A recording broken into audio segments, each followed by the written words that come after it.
The Business Secretary, Vince Cable, apologised today for what he called an unacceptable breach of privacy after confidential documents were discovered in bin bags outside his constituency office in Twickenham.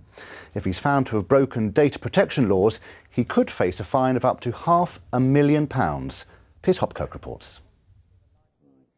As Business Secretary, waste disposal may not be in his ministerial remit, but it certainly is now. This is how some highly personal papers and correspondence were disposed of at Mr Cable's constituency office, shoved into bags and left outside.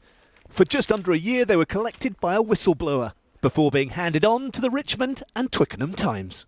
It was just shocking to see how many kind of phone numbers and email addresses were clear and obvious for anyone to take.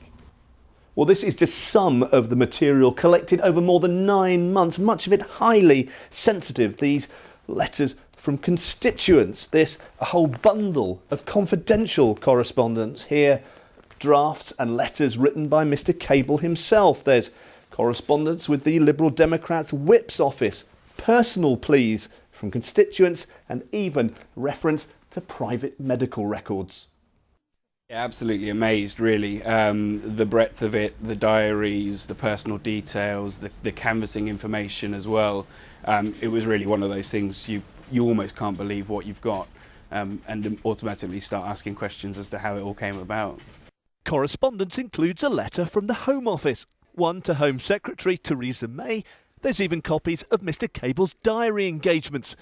This material is now being sent to the Information Commissioner, who's launched an investigation.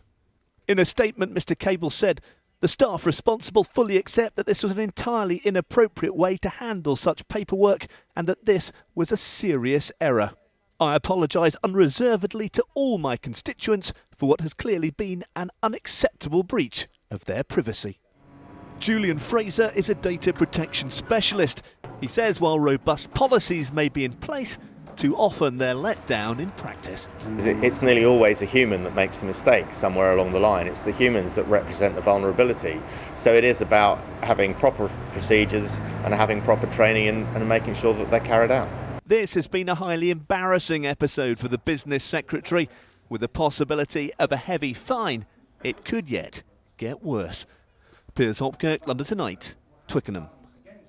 There's plenty more to come on London Tonight, including the warning from firefighters ahead of tomorrow's bonfire night and the London